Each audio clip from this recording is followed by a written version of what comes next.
Hello guys, मैं self Amit Shukla. मेरे channel में आपका स्वागत है। भारत की राज व्यवस्था की जो सीरीज़ हमने स्टार्ट की थी, आज उसका ये चौथा वीडियो है और भारतीय संविधान की इस पूरी समरी के साथ हम इस पूरे वीडियो में आपके सामने उपस्थित हैं। और आशा करता हूँ पिछले कुछ वीडियोस जो हमने बनाए हैं, पिछले 3 वीडियोस, वो आपको पसंद आए होंगे और वो आप बेहतर तरीके से देख पा रहे होंगे। उनमें अगर किसी प्रकार के डाउट हैं या किसी प्रकार की आपको दिक्कत है तो या तो कमेंट सेक्शन में या तो फ्री स्टडी जोन के नाम से आप टेलीग्राम में हमें सर्च कर सकते हैं। वहाँ पे आप अपने डाउट्स को पूछ सकते हैं। हमारा एक टेलीग्राम का एक ग्रुप है जिसमें और भी अगर किसी प्रकार के आपको स्टडी रिलेटेड डाउट्स हैं तो उसमें आप हमसे बात कर सकते हैं। अभी तक अगर आपने हमारे चैनल को सब्सक्राइब नहीं किया है तो सब्सक्राइब करें और ज़्यादा से ज़्यादा इस पूरे यूट्यूब चैनल को शेयर करें। खासकर जो आपको वीडियोस पसंद आ रहे हैं उन्हें आप ज़रूर करें कि ऐसे ज़रूरतमंदों के पास ये वीडियोस जा सके।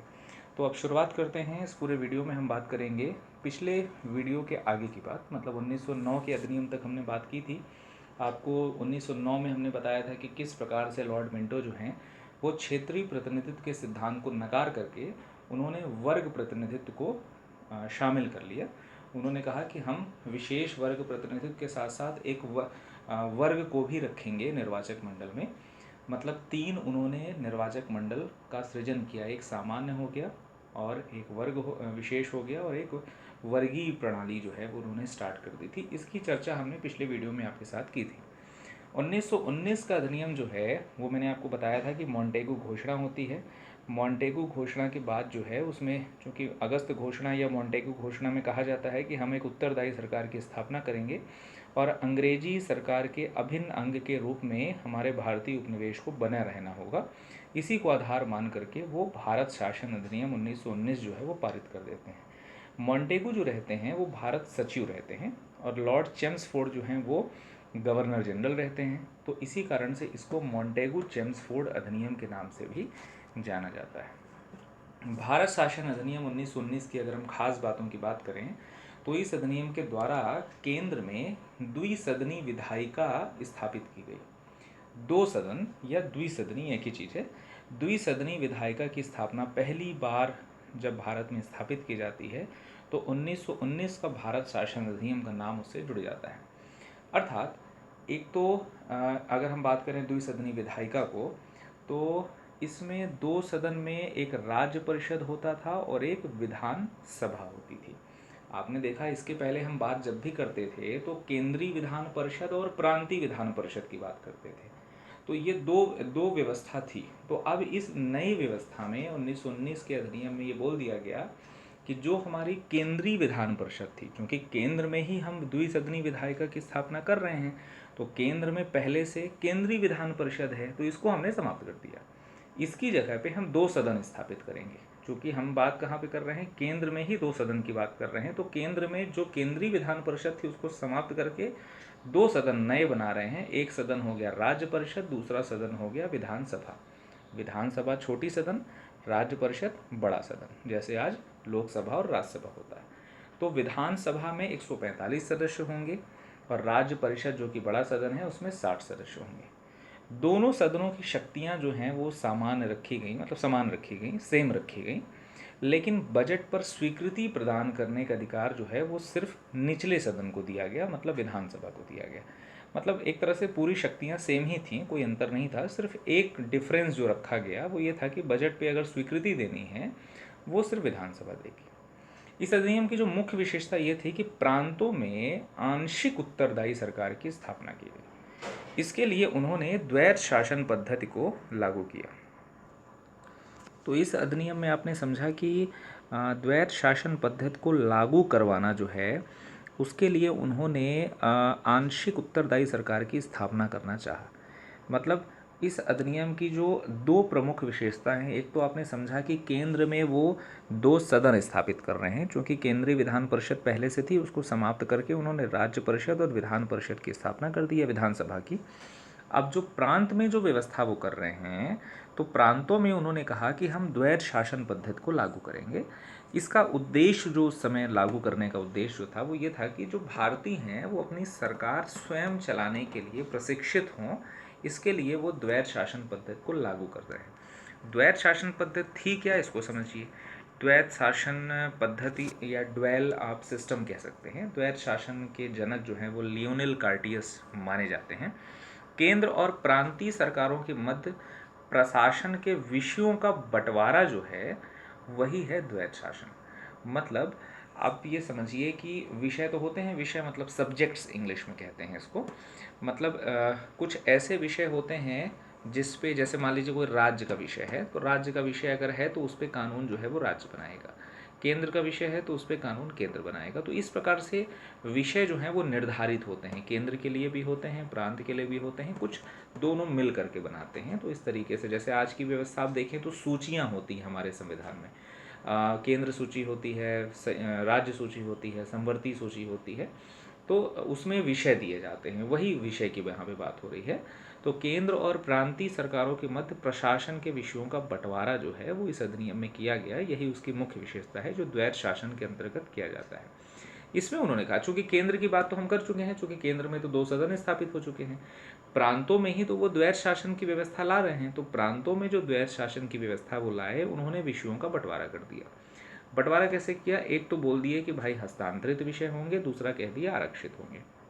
आरक्षित मतलब जो हमारी गवर्नर बैठते थे, गवर्नर और उसकी परिषद और कार्यपालिका पे वो आरक्षित होते थे, मतलब उनके अधिकार क्षेत्र में पूरी तरीके से होते थे। मुख्य रूप से बात करें तो राजस्व, न्याय और वित्त, इनसे संबंधित जितने विषय थे वो आरक्षित विषय थे। और हस्तांतरित विषय ऐसे विषय थे जो गवर्नर के जो मंत्री होते थे वो चलाते थे। मतलब वो विषय जो हैं वो आरक्षित से वो हस्तांतरित हो गए, मतलब कुल मिलाकर के ट्रांसफ़र कर दिए गए हैं मंत्रियों को। मंत्री जैसे शिक्षा, स्वास्थ्य आदि जितने भी विषय होते थे वो हस्तांतरित विषय होते थे। सामान्य सी या सरल भाषा में आप समझिए कि कुछ ऐसे विषय होते थे जो गवर्नर और उसकी परिषद के पास रिजर्व्ड होते थे, आरक्षित होते थे। वित्त से संबंधित, राजस्व से संबंधित, न्याय से संबंधित जितने मामलों से संबंधित विषय होते थे उसको आरक्षित करके रखा गया था गवर्नर जनरल के पास या उसकी परिषद के पास। उससे इतर जितने भी विषय थे उसको हमने हस्तांतरित कर दिए थे मंत्रियों के पास। मंत्रियों के पास ये विषय गए तो स्वाभाविक सी बात है कि उसमें वो प्रशासनिक जो भी व्यवस्था होगी वो निर्धारित करेंगे। तो यही इसी कारण से उन्होंने हस्तांतरित विषय जो हैं वो ट्रांसफ़र कर दिए थे मंत्रियों के पास कि वो किसी तरीके से अपने प्रशासन को अच्छी तरीके से चला सकें। तो आपने समझा कि किस तरीके से ये प्रशासन में चलाने के लिए, प्रशिक्षण देने के लिए उन्होंने ये द्वैत शासन की व्यवस्था जो है वो अपनाई। और हस्तांतरित विषय जो उन्होंने प्रदान किए मंत्रियों को, वो ये चाहते थे कि किसी तरीके से ये अपनी व्यवस्था स्वयं चलाने के लिए प्रशिक्षित हो जाएं। तो ये यही था द्वैत शासन व्यवस्था। और द्वैत शासन के जनक जो हैं लियोनेल कार्टियस माने जाते हैं। अन्य जो प्रावधान की अगर हम बात करें तो भारत में एक लोक सेवा आयोग का गठन किया गया, 1923 में गठित होती है। और ली आयोग का गठन किया जाता है, 1924 में इनकी रिपोर्ट आती है। और 1 अक्टूबर 1926 को एक स्वतंत्र लोक सेवा आयोग का गठन हो जाता है। पहले अध्यक्ष रोज बारकर इसके रहते हैं। भारत में महालेखा परीक्षक की नियुक्ति का अधिकार भी जो है वो भारत सचिव को दे दिया जाता है। भारत सचिव को ये अधिकार दिया जाता है और महालेखा परीक्षक की नियुक्ति भी की जाती है। महिलाओं को वोट देने या मत देने का अधिकार भी जो है वो इसी अधिनियम के माध्यम से प्राप्त होता है। तो ये कुछ प्रावधान थे जो इस अधिनियम के अंतर्गत जो हैं वो प्रदान किए जाते हैं। कुछ अन्य प्रावधानों की अगर हम बात करें तो जो सबसे प्रमुख बात की गई, भारत सचिव, आपको याद होगा भारत सचिव का खर्च जो है पहले भारतीय राजस्व से दिया जाता था, वो अब ब्रिटिश राजस्व से दिया जाएगा। सांप्रदायिक आधार पर सिखों, ईसाइयों, आंग्ल भारतीयों और यूरोपियों के लिए भी पृथक निर्वाचन के सिद्धांत को विस्तारित किया गया। आपने देखा कि 1909 में हमने मुसलमानों बस के लिए, मुस्लिम्स के लिए जो है वो हमने सांप्रदायिक निर्वाचन प्रणाली की शुरुआत की। बाद में इसका विस्तार कर दिया गया और सिखों, ईसाइयों, आंग्ल भारतीयों और यूरोपियों के लिए भी ये व्यवस्था जो है वो हमने स्वीकार कर ली। इसको आप ऐसा समझ सकते हैं कि जो हमने विशेष निर्वाचक मंडल जो रखा था हमने, आपको याद होगा 3 मंडलों में बांटा था। तो विशेष निर्वाचक मंडल जो हमने रखा था उसमें जो पहले मुस्लिम बसाते थे, अब उसमें सिख, ईसाई, आंग्ल भारतीय और यूरोपियों को भी शामिल कर लिया गया। इस कानून ने संपत्ति कर, शिक्षा के आधार पर सीमित संख्या में लोगों को मताधिकार भी प्रदान किया। लंदन में एक उच्चायुक्त के कार्यालय का सृजन किया गया। पहली बार केंद्रीय बजट को राज्य के बजटों से अलग कर दिया गया और राज्य विधानसभाओं को अपना बजट स्वयं बनाने के लिए अधिकृत किया गया। ये कुछ प्रावधान थे जो पूरी तरीके से इस अधिनियम को बयां करते हैं। भारत शासन अधिनियम 1935 जो है इसके बाद लाया जाता है। इस समय का जो कुछ घटनाक्रम है उसको हमको समझना होगा।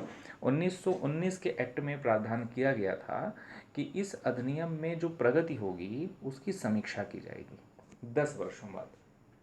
10 वर्षों के बाद एक समीक्षा आयोग जो है वो गठित किया जाएगा और वो आयोग अपनी रिपोर्ट देगा, उसके आधार पे हम आगे अधिनियम जो है वो सृजित करेंगे। तो 1935 मतलब अगर हम बात करें 1919 की, तो 1919 के बाद फिर 1929 में जो है वो कायदे से एक आयोग जो है वो गठित होना चाहिए। लेकिन द्वैत शासन इतनी तरीके से असफल हुआ, मतलब द्वैत शासन की असफलता और भारतीयों द्वारा अधिक स्वायत्तता की मांग की जाने लगी। इसी कारण से 10 वर्ष मतलब 29 के पहले ही एक आयोग जो है वो गठित कर दिया जाता है, जिसके अध्यक्ष रहते हैं जॉन साइमन। जॉन साइमन की अध्यक्षता में 7 सदस्यीय आयोग का गठन किया जाता है 8 नवंबर 1927 को। चूँकि इसमें जितने भी सदस्य रखे गए थे वो सभी अंग्रेज़ थे, तो इसका बड़ा व्यापक विरोध हुआ। उनका तर्क था कि अगर आप भारतीयों में अगर आप स्वायत्तता की मांग के लिए कोई आयोग गठित कर रहे हो, भारतीयों के लिए कोई आयोग गठित कर रहे हो, तो उसमें कम से कम कोई भारतीय सदस्य तो होना चाहिए। लेकिन आपके सभी सदस्य जो हैं वो अंग्रेज हैं, तो हम किस तरीके से ये माने कि आप हमारे हित में जो है वो निर्णय कर पाएंगे। तो इस तरीके से इसका बड़ा व्यापक विरोध होता है। कांग्रेस का एक मद्रास अधिवेशन जो है 1927 में होता है, एम एन अंसारी उसके अध्यक्ष रहते हैं। इसमें उन्होंने इस आयोग के मतलब साइमन कमीशन के पूर्ण बहिष्कार का निर्णय लिया। 30 जून 1930 को आयोग की रिपोर्ट आती है। उसमें कहा गया कि भारत में अभी तक जितने भी सुधार हुए हैं, जितने भी सुधार किए गए हैं, वो सभी असफल रहे हैं, उस अपने उद्देश्य तक नहीं पहुंच पाए हैं। इसकी रिपोर्ट में ऐसी बात की जाती है। अब इस समय ब्रिटेन में कंजर्वेटिव पार्टी की सरकार रहती है। भारत सचिव उस समय लॉर्ड बर्किनहेड रहते हैं। विरोध करने वाले सभी नेताओं को, सभी दलों को स्वीकार राजनीतिक मसौदा, संवैधानिक मसौदा तैयार करने के लिए वो चुनौती दे देते हैं। मतलब बर्किनहेड साहब कहते हैं कि आपने हमारा भेजा हुआ जो आयोग है साइमन कमीशन, जिसकी बात अभी वो कर रहे थे 1927 में, उसका तो आपने बहिष्कार कर दिया। ये भारतीय नेताओं को वो बता रहे हैं कि आपने हमारे द्वारा भेजे गए आयोग का आपने बहिष्कार किया, तो आप एक ऐसा कोई हमको संवैधानिक मसौदा तैयार करके दीजिए, एक संवैधानिक एक ऐसा दस्तावेज तैयार करके दीजिए। जितने भी विरोध करने वाले नेताओं से बोल रहे हैं कि आप एक हमको कोई संवैधानिक मसौदा या एक संवैधानिक दस्तावेज तैयार करके दीजिए जिसका कोई भी राजनीतिक दल जो है वो विरोध ना करे। मतलब सभी दलों द्वारा वो स्वीकार हो और एक हमारा ऐसा संवैधानिक दस्तावेज हो जिसके आधार पे आगे चल कर के हम कुछ एक नया संविधान सभा या नई कोई हम चीज़ आपके लिए गठित कर सकें जो संवैधानिक विकास से संबंधित होगा। इसको कांग्रेस स्वीकार कर लेती है। कांग्रेस जैसे स्वीकार करती है और पंडित मोतीलाल नेहरू की अध्यक्षता में 10 सदस्यीय नेहरू समिति का गठन कर दिया जाता है और 3 महीने के अंदर 10 अगस्त 1928 को इसकी रिपोर्ट प्रस्तुत हो जाती है। इस रिपोर्ट में जो मुख्य बातें थीं उसको मैं कुछ बिंदुओं के माध्यम से आपको बताऊंगा। औपनिवेशिक स्वराज की बात की गई, फिर केंद्र में पूर्ण उत्तरदायी शासन की बात की गई, प्रांतीय स्वतंत्रता की भी बात की गई, मौलिक अधिकारों का भी समावेश था इसमें, सुप्रीम कोर्ट की स्थापना की भी बात की गई, सांप्रदायिक निर्वाचन प्रणाली जिसका जन्म 1909 के अधिनियम से होता है उसकी समाप्ति की बात की गई और कहा गया कि जो देसी रियासत हैं उनको केंद्र के अधीन रखा जाए। ये सब बातें जो थीं ये तो कुछ हद तक एक्सेप्टेबल थीं नेताओं को, लेकिन ये जो औपनिवेशिक स्वराज की बात है ये जो है वो स्वीकार नहीं थी नेताओं को। खास तौर पे जो पंडित मोतीलाल नेहरू के जो पुत्र थे पंडित जवाहरलाल नेहरू, उन्होंने ही विरोध किया। वो उस समय सचिव थे इस पूरे समिति के, वो ही विरोध कर देते हैं इसका। और इस प्रकार से चूंकि जो बर्किनहेड साहब ने बात की थी कि कोई भी राजनीतिक दल या कोई भी व्यक्ति जो है इस पूरे आपकी संवैधानिक मसौदे का विरोध नहीं करना चाहिए, तो पहला विरोध तो यहीं पे उनके पुत्र द्वारा ही प्रकट कर दिया जाता है। औपनिवेशिक स्वराज को आप इस तरीके से समझ सकते हैं। पहले तो औपनिवेशिक का आप अर्थ समझ लीजिए तो आपको वैसे भी औपनिवेशिक स्वराज समझ में आ जाएगा। औपनिवेशिक का अर्थ ये होता है कि जिस प्रकार से भारतीय जो महाद्वीप था या भारत जो था एक उपनिवेश था। उपनिवेश का मतलब ये है कि ब्रिटेन जैसे रह रहा था यूरोप के कंटिनेंट में, उसने अपना व्यापारिक हितों की पूर्ति के लिए, उसने अपना कच्चे माल की पूर्ति के लिए उसने अपना एक निवेश जो है वो करा था किसी राज्य में, उसी को उपनिवेशिक राज्य कहा जाता था। दूसरे देशों से आए हुए लोगों की बस्ती, आप इस तरीके से उसको डिफाइन कर सकते हैं। मतलब जिस प्रकार से ब्रिटेन के लोग जो हैं वो भारत में आकर के बस गए, फिर यहीं शासन सत्ता करने लगे, फिर यहीं पे अपना व्यापारिक गतिविधियां जो है वो प्रफुल्लित करने लगे।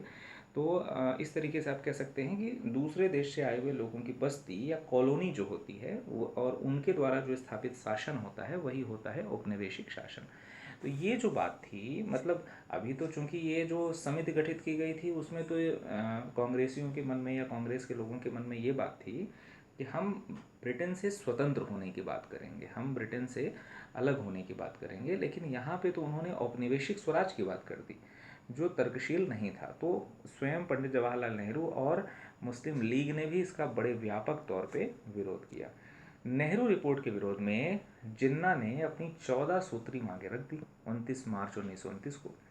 अब चूंकि इतने व्यापक तौर पे विरोध हुआ, बर्किन हेड्स जो थे उन्होंने तो पहले ही कहा था कि भाई आप जो भी संवैधानिक मसौदा जो है वो तैयार करिएगा उसमें किसी का विरोध नहीं होना चाहिए। लेकिन जब उन्होंने देखा कि उनके स्वयं पुत्र ने, कांग्रेस के लोगों ने, साथ ही साथ मुस्लिम लीग ने जो उस समय दूसरी सबसे बड़ी पार्टी थी, उसने जब विरोध कर दिया, तो उन्होंने अब विचार विमर्श के लिए, चूंकि अब व्यापक तौर पे भारतीय स्वतंत्रता या भारतीय उपनिवेश के लिए उनको विचार करना था, तो और साथ ही साथ संवैधानिक सुधार करना था। तो संवैधानिक सुधारों के लिए उन्होंने गोलमेज सम्मेलनों के आयोजन की बात रखी।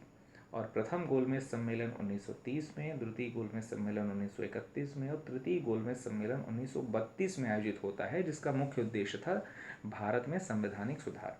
तो ये बातें होती हैं। सिर्फ द्वितीय गोलमेज सम्मेलन में ही बस कांग्रेस जो है वो हिस्सा लेती है, बाकी प्रथम और तृतीय में नहीं लेती है। 1933 में, 32 के बाद 1933 में श्वेत पत्र जारी होता है और नए संविधान की रूपरेखा प्रस्तुत की जाती है। इस पूरे श्वेत पत्र पर विचार करने के लिए लॉर्ड लिनलिथगो की अध्यक्षता में एक समिति का गठन किया जाता है। लिनलिथगो समिति की रिपोर्ट जब आती है, उसी की सिफारिश के आधार पर 4 अगस्त 1935 को भारत शासन अधिनियम 1935 पारित हो जाता है। भारत के लिए जो अभी तक जितने भी संवैधानिक मसौदे आपने देखे, जितने भी संवैधानिक मसौदे बनाए गए, उसमें सबसे बड़ा, सबसे जटिल दस्तावेज जो माना गया वो यही 1935 का अधिनियम माना गया। और एक तरह से ये सबसे अंतिम दस्तावेज था भारत के लिए जो भी संवैधानिक मसौदे अभी तक तैयार हुए हैं। 10 अनुसूचियाँ थीं, 14 भाग थे और 321 अनुच्छेद थे इस पूरे में। और आज भारतीय संविधान की अगर हम बात करें तो लगभग 2/3 हिस्सा या लगभग 75% हिस्सा जो है वो इसी 1935 के अधिनियम से या तो अंशतः या तो पूर्णतः जो है वो उठा लिया गया है या कॉपी पेस्ट किया गया है। अब इसके प्रमुख प्रावधानों की बात करें। प्रावधान पढ़ने से पहले मैं आपको याद दिलाना चाहूँगा कि 1935 के पहले वाला जो अधिनियम था, मतलब 1919 का जो अधिनियम था, उसमें हमने केंद्र में द्विसदनी विधायिका की स्थापना की थी और प्रांतों में द्वैत शासन। इसको याद रखिएगा, क्योंकि इसका जस्ट उल्टा जब आप करेंगे तो आपको 1935 अधिनियम में देखने को मिलेगा। कैसे, समझते हैं। पहला जो प्रमुख प्रावधान है वो अखिल भारतीय संघ की बात हो रही है। अखिल भारतीय संघ एक बनाया जाएगा। अखिल भारतीय संघ उनका बनाने का उद्देश्य था कि ब्रिटिश प्रांत, देसी रियासतें और चीफ कमिश्नरी क्षेत्र को एक साथ रख लेना। उन्होंने कहा कि ब्रिटिश प्रांत को, देसी रियासतों को और चीफ कमिश्नरी क्षेत्र को मिला करके एक अखिल भारतीय संघ बनाया जाएगा। इसमें उन्होंने एक जो प्रावधान किया, उन्होंने कहा कि देसी रियासतों के लिए अखिल भारतीय संघ में जुड़ना जो है वो उनकी स्वेच्छा के ऊपर जो है वो डिपेंड करता है, मतलब उनकी स्वेच्छा के ऊपर है। तो देसी रियासतों को एक मौका मिल गया, देसी रियासतें संघ में शामिल नहीं हुई और ये प्रस्ताव जो है ये मूर्त रूप में अंतिम में नहीं आ सका। और 1 अप्रैल 1937 को, 35 का अधिनियम है, 1937 को प्रांतीय स्वायत्तता जो है वो लागू हो गई। प्रांत जो हैं वो स्वायत्त हो गए। चूंकि अखिल भारतीय संघ की स्थापना की बात हो रही थी तो देसी रियासत जब शामिल ही नहीं हुए, क्योंकि देशी रियासतों के लिए उन्होंने स्वेच्छाधारी उपबंध जो है वो रख दिया था। दरअसल उनके मन में ये चल रहा था कि चूंकि देशी रियासत बहुत सारे ऐसे थे, ख़ास तौर पे अगर हम बात करें बांग्लादेश वाला हिस्सा, मतलब बंगाल वाला हिस्सा और पंजाब वाला हिस्सा, ये दो ऐसे प्रांत थे जहाँ पे हिंदू मुस्लिम वैमनस्य जो है वो अच्छी तरीके से काम कर रहा था। तो उनके मन में ये था कि अगर हम इसको स्वेच्छाधारी उपबंध के रूप में अगर हम रखते हैं तो आगे चल कर के पाकिस्तान अलग देश जो है वो बनाया जा सकता है। ऐसा कुछ इनके मन में चल रहा था। तो कुल मिलाकर के ये जो वैमनस्य का बीज यहाँ पे बोने का प्रयास ये कर रहे थे। तो 1 अप्रैल 1937 को प्रांतीय स्वायत्तता लागू हो जाती है और देशी रियासतें जो हैं वो संघ में शामिल नहीं होती हैं। इसको समझेंगे पहले, और दो जो प्रमुख उपबंध जिसकी बात मैंने भी थोड़ी देर पहले आपसे की थी उसको समझते हैं। केंद्र में इसके पहले आपने देखा था कि द्विसदनीय विधायिका स्थापित थी, मतलब एक बड़ा सदन एक छोटा सदन। अब उन्होंने कह दिया कि 1935 के अधिनियम में हम केंद्र में द्वैध शासन लागू करेंगे, मतलब जो प्रांतों में व्यवस्था थी अब वो केंद्र में लागू हो रही है। द्वैध शासन का मतलब आप समझ रहे हैं कि लियोनेल गार्टियस साहब ने जो बताया था कि एक आरक्षित विषय होंगे और एक हस्तांतरित विषय होंगे। आरक्षित मतलब गवर्नर जनरल और उसकी परिषद के पास रहेंगे, हस्तांतरित में उसके मंत्री जो हैं वो अप्रत्यक्ष रूप से शासन करेंगे उन पूरे विषयों में। तो केंद्र में द्वैध शासन जो है वो 1935 के अधिनियम से लागू किया जाता है। तो अगर केंद्र में द्वैध शासन स्थापित हो गया तो इसका मतलब प्रांतों में द्वैध शासन समाप्त हो गया। प्रांतों में जैसे ही द्वैध शासन समाप्त हुआ तो इसका मतलब प्रांतीय स्वायत्तता लागू हो गई, मतलब प्रांतीय विषयों पर विधि बनाने का अधिकार जो है अब प्रांतों को दे दिया गया। नहीं तो पहले तो ऐसा होता था कि आरक्षित विषय में गवर्नर जनरल और उसकी परिषद बनाते थे कानून, और जो हस्तांतरित विषय होते थे उसमें मंत्री बनाते थे। लेकिन अब जो है वो फिर से विधि बनाने का अधिकार जो है प्रांतों को दे दिया गया, और उन पर से केंद्र का जो नियंत्रण, जो पहले व्यवस्था थी द्वैध शासन वाली, जैसे ही समाप्त हुई तो केंद्र का नियंत्रण भी समाप्त हो गया। तो मतलब प्रांत अब क्या हो चुके हैं, स्वायत्त हो चुके हैं। तो अब आपको अर्थ समझ में आ गया होगा कि कैसे जो है प्रांतीय स्वायत्तता जो है वो लागू होती है। तो केंद्र में द्वैध शासन, प्रांतों में प्रांतीय स्वायत्तता। कुछ अन्य जो प्रावधान इसमें किए गए, संघीय न्यायालय की बात की गई, दिल्ली में स्थापित किया गया। एक चीफ जस्टिस होता था और 7 अन्य न्यायाधीश होते थे, नियुक्ति इनकी सम्राट करता था। इस पर अगर आपको अपील करनी है तो लंदन जाना होगा, प्रिवी काउंसिल वहाँ बैठी है, वहाँ आप अपील कर सकते हैं। 1 अक्टूबर 1937 को ये कार्य करना प्रारंभ कर देती है। पहले चीफ जस्टिस इसके मॉरिस ग्वेर हैं। शक्तियों का विभाजन इसकी प्रमुख विशेषता थी। इन्होंने केंद्र और प्रांतों के मध्य शक्तियों का विभाजन कर दिया और 3 सूचियाँ बना दी। 3 सूचियाँ आज भी हैं। उस समय संघ सूची, राज्य सूची, संवर्ती सूची के रूप में इसको माना जाता था। और संघ सूची में जो विषय आते थे उस पर नियम संघ बनाता था, राज्य पे जो आते थे राज्य बनाता था, और संवर्ती पे जो आते थे उसमें केंद्र और राज्य दोनों बना सकते थे। जितने भी इसके अलावा विषय होते थे उसको अवशिष्ट विषयों में रख दिया जाता था, जिस पे कानून बनाने का अधिकार वायसराय के पास होता था।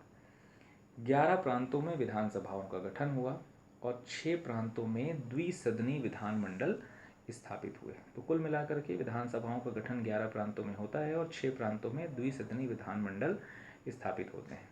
इस अधिनियम में कुछ और उपबंध जो थे उसमें यह था कि देश का जो मुद्रा और साख पर नियंत्रण है उसके लिए एक भारतीय रिजर्व बैंक की स्थापना की जानी चाहिए, और भारतीय रिजर्व बैंक जो है वो 1935 में स्थापना इसकी हो जाती है, जिसका फिर 1949 में हम राष्ट्रीयकरण भी करेंगे। संघीय, प्रांतीय और संयुक्त लोक सेवा आयोग की स्थापना का प्रावधान भी यहाँ पे किया जाता है। महिलाओं को चुनाव लड़ने का अधिकार भी यहाँ पे प्राप्त हो जाता है। नोट करके मैंने लिखा है वही चीज़ जो मैंने आपको बताई थी कि भारतीय संविधान पे सबसे गहरा प्रभाव जो है वो 1935 अधिनियम को पड़ता है। 2/3 भाग या तो पूर्णतः या तो अंशतः जो है इससे ले लिए गए हैं। 65 से 70% हिस्सा जो है वो कॉपी पेस्ट किया गया है इस अधिनियम का। कुछ अन्य बातें हैं उसको समझते हैं। संघीय और प्रांतीय व्यवस्थापिकाओं में सांप्रदायिक निर्वाचन पद्धति का विस्तार किया गया। इसमें आंग्ल भारतीय, ईसाई, यूरोपी और हरिजनों को भी शामिल कर लिया गया। दलित, महिला, मजदूर भी इसमें शामिल कर लिए गए। तो ध्यान रखिए हरिजन भी इसमें आ जाते हैं 1935 वाले में। भारत परिषद जो थी उसका अंत कर दिया गया। भारत परिषद आपको याद होगा 15 सदस्यीय भारत परिषद का हमने सृजन किया था 1858 के अधिनियम में, उसको यहाँ पे समाप्त कर दिया गया। 1937 का चुनाव जो है वो इसी के 1935 अधिनियम के बाद ही लागू मतलब होने वाला था। 1935 अधिनियम के माध्यम से बर्मा को भारत से स्वतंत्र भी कर दिया गया। 37 के चुनाव में कांग्रेस को 11 में से 6 प्रांतों में सफलता मिली और 3 प्रांतों में उन्होंने मिलीजुली या गठबंधन की सरकारें बनाई। 28 महीने तक ये शासन चला और अक्टूबर 1939 में कांग्रेस के मंत्रिमंडल ने 8 प्रांतों से इस्तीफा दे दिया। 28 महीने के शासन के बाद 1939 अक्टूबर में कांग्रेस के मंत्रिमंडल ने 8 प्रांतों से इस्तीफा दे दिया, जिसके निम्न कारण थे। पहला कारण जो सबसे इम्पोर्टेंट था वो ये था कि बिना कांग्रेस की सहमति से भारत को द्वितीय विश्व युद्ध में शामिल किया जा रहा था अंग्रेजों के द्वारा। दूसरा कारण ये था कि कांग्रेस के युद्ध के उद्देश्य की घोषणा हो चुकी थी और युद्धोपरांत भारत की स्वतंत्रता की मांग जो की जा रही थी उसकी अंग्रेज उपेक्षा भी कर रहे थे।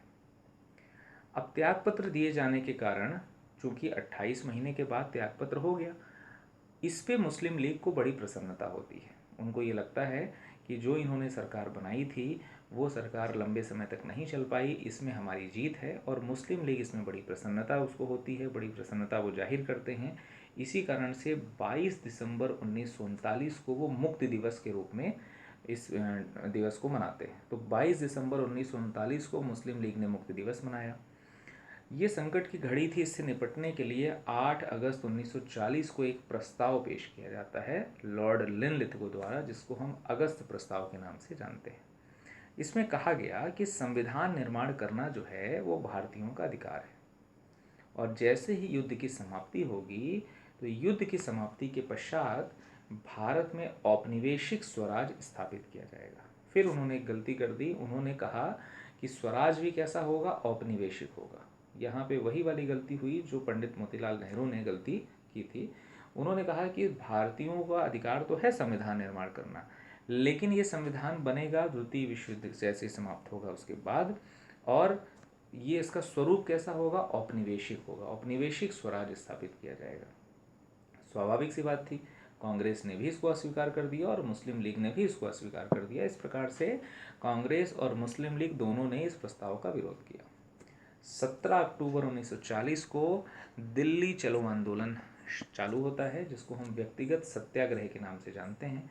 पवनार आश्रम, महाराष्ट्र के पवनार आश्रम से शुरुआत होती है। पहले इसमें सत्याग्रही विनोबा भावे रहते हैं, द्वितीय सत्याग्रही इसमें पंडित जवाहरलाल नेहरू रहते हैं। भारतीयों द्वारा अपनी स्वतंत्रता के लिए लगातार लड़ाई लड़ी जा रही थी, और पूरा विश्व जो है वो ये देख रहा था कि किस प्रकार से भारतीय जो है अपनी स्वतंत्रता के लिए लगातार संघर्ष कर रहे हैं। द्वितीय विश्व युद्ध में इस समय जापान जो है एक बड़ी शक्ति के रूप में अंतर्राष्ट्रीय जगत में उभर करके सामने आ रहा था, और चूंकि जापान की इतनी शक्ति बढ़ रही थी तो अंतर्राष्ट्रीय जगत का ध्यान जो है वो भारत की तरफ जो है वो पड़ने लगा, और अंतर्राष्ट्रीय जगत में ये हलचल थी कि कहीं भारत के लोग जो हैं वो जा करके जापान से ना मिल जाएं, क्योंकि जापान भी अंग्रेज़ों का प्रतिरोध कर रहा था। अमेरिका, ऑस्ट्रेलिया व चीन ने भारत को स्वतंत्र करने के लिए ब्रिटेन पर दबाव डाला, क्योंकि उनके मन में ये विचार था कि अगर ये भारत के लोग जो हैं वो अगर कहीं जापान से जा कर के मिल गए तो फिर इसमें हमको समस्या हो सकती है। चर्चिल ने स्टैफर्ड क्रिप्स की अध्यक्षता में तुरंत एक कमीशन गठित किया और मार्च 1942 में क्रिप्स मिशन बना करके भारत भेज दिया। क्रिप्स मिशन बनाने का उद्देश्य ये था कि जवाहरलाल नेहरू के बड़े अच्छे मित्र थे स्टैफर्ड क्रिप्स। उनको ये लगा कि मित्रता के कारण हो सकता है कि शायद व्यापक तौर पर विरोध जो हो रहा है वो शांत हो जाए। तो क्रिप्स मिशन को भारत भेजा जाता है, एक सदस्यीय आयोग था ये। उसकी जो रिपोर्ट है, उसकी जो मुख्य बातें हैं वो मैं आपको बता देता हूँ। युद्धोपरांत नए संविधान की रचना की जाएगी, एक निर्वाचित संविधान सभा गठित की जाएगी, प्रांतों को संविधान स्वीकार करने या अपने लिए अलग संविधान की स्वतंत्रता होगी, मतलब अलग संविधान वो बना सकते हैं। 3 बातें मुख्य रूप से उन्होंने कही। पहला तो उन्होंने कहा कि नए संविधान की रचना की जाएगी, लेकिन कब, युद्ध के उपरांत, मतलब जैसे द्वितीय विश्व युद्ध समाप्त होगा। दूसरी बात उन्होंने कही कि ये जो संविधान सभा होगी वो निर्वाचित होगी, मतलब इसका प्रॉपर वोटिंग होगी, निर्वाचन होगा। तीसरी जो उन्होंने बात कही, उन्होंने कहा कि प्रांतों को संविधान स्वीकार करने या अपने लिए अलग संविधान बनाने की स्वतंत्रता है। 2 इन्होंने गलत बातें कर दी। पहली बात उन्होंने ये कही कि जो हम संविधान की रचना करेंगे वो युद्ध के बाद करेंगे।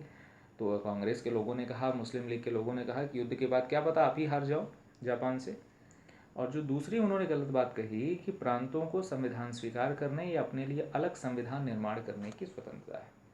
इस बात से वो मौका दे रहे थे मुसलमानों को या मुस्लिम्स को कि आप अपने लिए अलग संविधान बना करके पाकिस्तान एक देश अपना अलग बना सकते हो। ये ऐसी बातें थी जो कांग्रेस और मुस्लिम लीग दोनों समझ रही थी कि वो किस ओर इशारा कर रहे हैं, और इसी कारण से मुस्लिम लीग ने इस प्रस्ताव को ठुकरा दिया। मुस्लिम लीग ने इस प्रस्ताव को ठुकराया, उसका कारण ये था कि कहीं भी इसमें पाकिस्तान की बात जो है, पाकिस्तान बनाने की बात स्पष्ट रूप से नहीं की गई थी।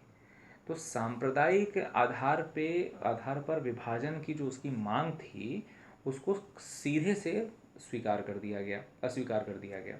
तो मुस्लिम लीग ने इस प्रस्ताव को ठुकरा दिया, क्योंकि सांप्रदायिक आधार पर जो उसने मांग की थी विभाजन की, उसको सीधे तौर पे उसको अस्वीकार कर दिया था स्टैफर्ड क्रिप्स ने। हालांकि इनडायरेक्ट रूप से वो कह रहे थे कि आप अपना अलग संविधान सभा बना सकते हो, लेकिन उसको मुस्लिम लीग नहीं समझ पाई, या समझ भी रही थी तो उसके लिए वो तैयार नहीं थी। कांग्रेस ने इसका विरोध इसलिए कहा क्योंकि उसे भारत को टुकड़ों में बांटने की संभावनाओं के द्वार खुले दिख रहे थे।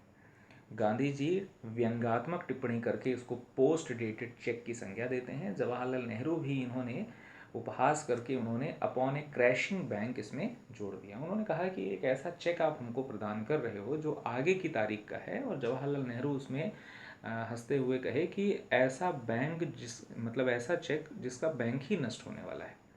तो पोस्ट डेटेड चेक अपॉन ए क्रैशिंग बैंक, ऐसा करके स्टेटमेंट जो है वो इसी प्रसंग के साथ जुड़ा हुआ है। तो क्रिप्स मिशन एक तरह से असफल हो गया, असफल हुआ, वो लौट आए। और क्रिप्स मिशन की असफलता के पश्चात कांग्रेस को यह विश्वास हो गया था कि ब्रिटिश सरकार से किसी प्रकार का अगर हम आशा रख रहे हैं तो वो हमारी मूर्खता है, या हमारी ये व्यर्थ है। कुल मिलाकर के ब्रिटिश सरकार से आशा रखना कोई उद्देश्य समझ में नहीं आता। तो 14 जुलाई 1942 को वर्धा में कांग्रेस कार्य समिति की बैठक हुई। इसमें एक प्रस्ताव पेश किया गया जिसको अंग्रेजों भारत छोड़ो प्रस्ताव के नाम से जाना जाता है। 8 अगस्त 1942 को इसका अनुमोदन होता है। मुंबई के ग्वालिया टैंक में बैठक हुई थी जिसके अध्यक्ष थे अबुल कलाम आज़ाद। तो इस प्रकार से गांधी जी ने करो और मरो का नारा दिया।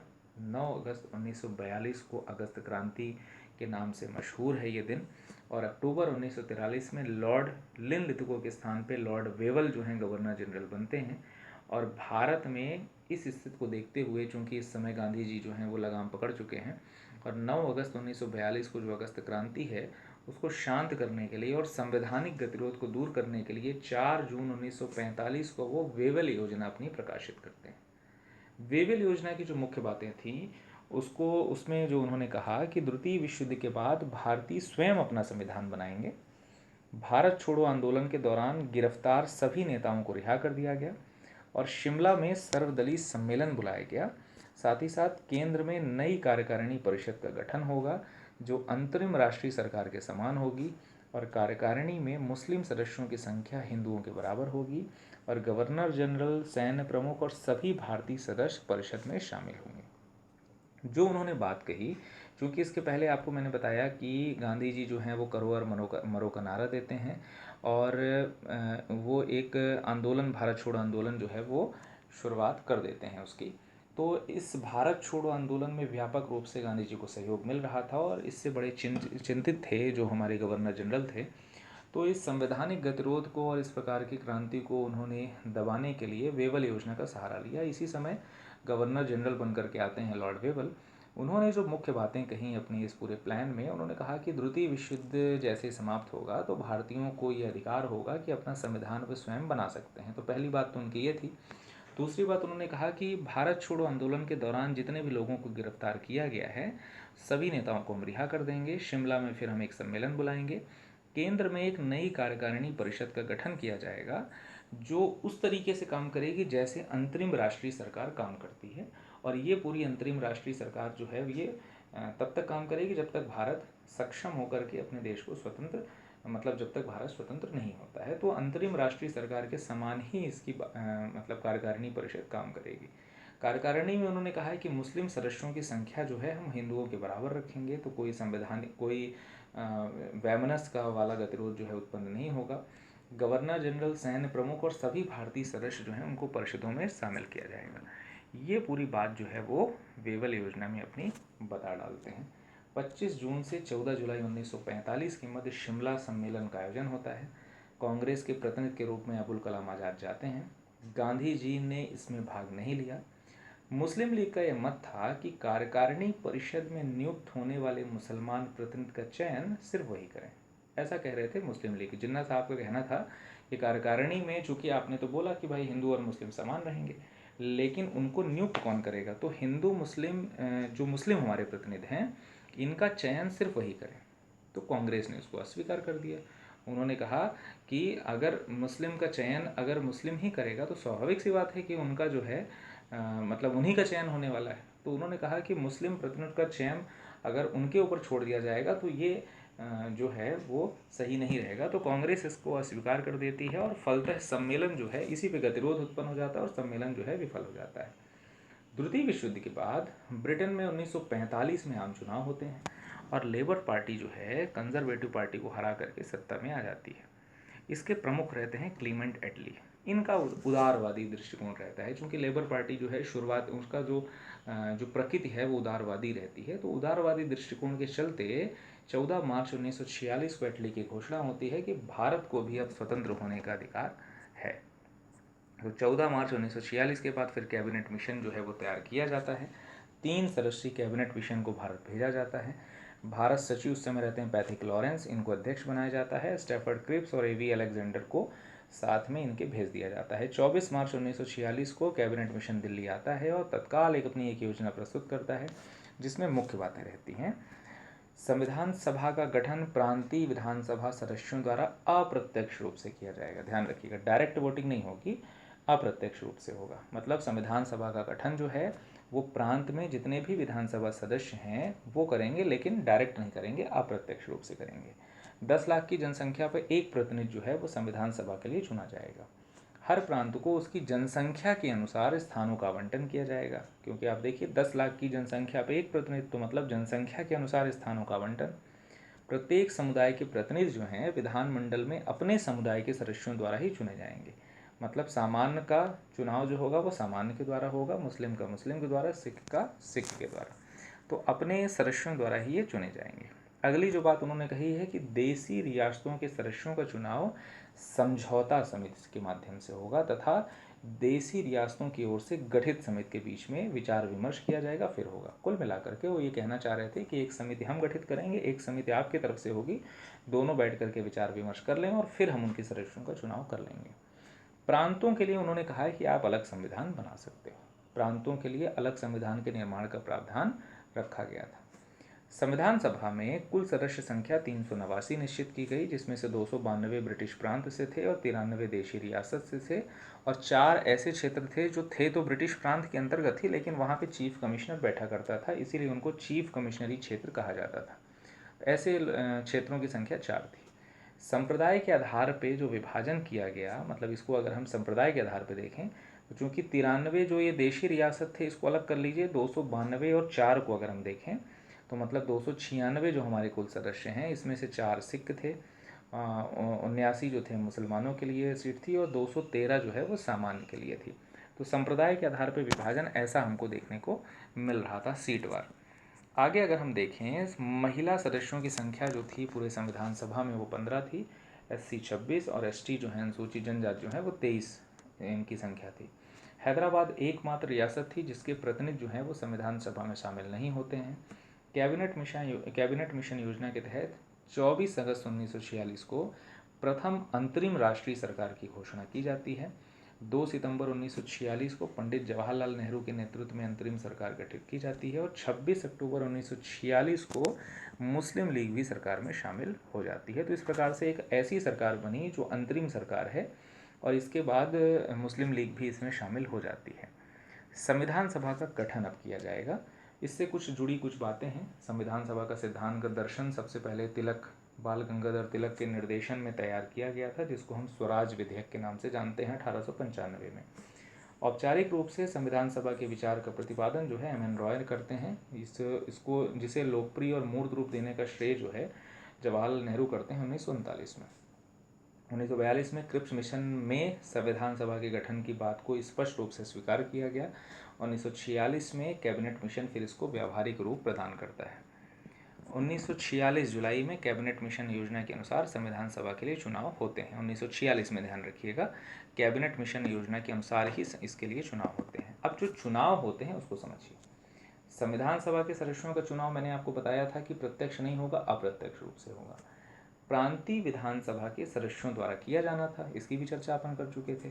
389 कुल सदस्य थे, 292 ब्रिटिश प्रांत, 4 चीफ कमिश्नरी क्षेत्र, 93 देशी रियासत। चुनाव हुआ, अप्रत्यक्ष रूप से हुआ। परिणाम आया तो 208 कांग्रेस को मिली, 73 सीटें मुस्लिम लीग को, 8 निर्दलीय, 1 अन्य और 1 और अन्य दूसरी पार्टी जो है वो जीत जाती है। तो 208 कांग्रेस भारी बहुमत के साथ जो है वो चुनाव जो है वो जीतती है। तो आपने देखा कि इतने सारे, कांग्रेस है, मुस्लिम लीग है, कुछ निर्दलीय लोग हैं, कुछ अन्य पार्टियां हैं, तो मतलब संविधान सभा एक बहुदलीय निकाय था, अलग अलग प्रकार के दल इसमें शामिल थे। अब संविधान सभा में स्वाभाविक सी बात है सिर्फ 73 सीट जो है मुस्लिम लीग को मिलती है, तो अपनी स्थिति को कमज़ोर दिख करके वो संविधान सभा की, अलग संविधान सभा की मांग करने लगती है और बहिष्कार करने का निर्णय लेती है। तो अगला जैसा ही जो बैठक होता है, चूंकि संविधान सभा की अलग अलग संविधान सभा की जैसे ये मांग करते हैं और बहिष्कार करते हैं, तो अगली जो बैठक होती है 9 दिसंबर 1946 को, इसमें मुस्लिम लीग के सदस्य नहीं आते हैं। कुल 207 सदस्य प्रथम अधिवेशन में उपस्थित रहते हैं। 9 दिसंबर 1946 को पहला अधिवेशन होता है, 207 सदस्य उपस्थित। कैबिनेट मिशन योजना के तहत पंडित जवाहरलाल नेहरू को अंतरिम सरकार हेतु आमंत्रित किए जाने के विरोध में मुस्लिम लीग जो है 16 अगस्त 1946 को प्रत्यक्ष कार्यवाही दिवस मनाती है, जिससे पूरे देश में भीषण सांप्रदायिक दंगे जो हैं प्रारंभ हो जाते हैं। आप ये समझ पा रहे होंगे, चूंकि कैबिनेट मिशन योजना जो आई उसमें फिर अंतरिम राष्ट्रीय सरकार की स्थापना हुई। मुस्लिम लीग पहले तो आ जाती है, फिर उसके बाद जब वो सीटें उसको कम मिलती हैं तो विरोध करने लगती है। विरोध करने के बाद फिर जैसे ही अंतरिम सरकार बनाने के लिए आमंत्रण होता है, तो उसमें मुस्लिम लीग जो है, क्योंकि अब उसकी चल नहीं पा रही थी, इस कारण से वो प्रत्यक्ष कार्यवाही दिवस मनाने लगती है और हिंदू मुस्लिम वैमनस्य को यहाँ बढ़ावा मिलता है और भीषण सांप्रदायिक दंगे जो हैं भारत में प्रारंभ हो जाते हैं। एटली ने 20 फरवरी 1947 को घोषणा की कि ब्रिटिश सरकार 3 जून 1948 के पहले पहले भारतीयों को उनकी सत्ता सौंप देगी। सत्ता के हस्तांतरण के लिए लॉर्ड वेवल के स्थान पे माउंटबेटन को वायसराय बना करके भारत भेजा जाता है। 3 जून 1947 को माउंटबेटन जो हैं वो पहले तो, हालांकि जून से पहले वो अलग अलग नेताओं से मिलते हैं और उनसे समझाते हैं कि भारत विभाजन जो है वो उचित नहीं है, लेकिन चूँकि जब वो समझ जाते हैं कि कोई हल जो है वो नहीं निकलने वाला, तो अंत में वो अपनी एक विभाजन की एक योजना जो है प्रस्तुत करते हैं, जिसको हम माउंटबेटन प्लान के नाम से जानते हैं, और 3 जून योजना भी उसको कहा जाता है। और माउंटबेटन ने इस मसौदे को जारी किया और इस योजना के तहत जो है ब्रिटिश भारत जो है वो 2 संप्रभु राष्ट्रों, भारत और पाकिस्तान में विभाजित किया जाना था। इसी योजना के तहत भारत और पाकिस्तान का विभाजन हो जाता है। विभाजन में जो मुख्य बातें थी उसमें पंजाब और बंगाल का विभाजन जो है वो जनमत संग्रह से कराया जाएगा। देशी रियासतों के संदर्भ में बोला गया कि भारत और पाकिस्तान में शामिल होने की आपको छूट है, आप चाहे तो भारत के साथ शामिल हो जाइए, चाहे तो आप पाकिस्तान के साथ हो जाइए।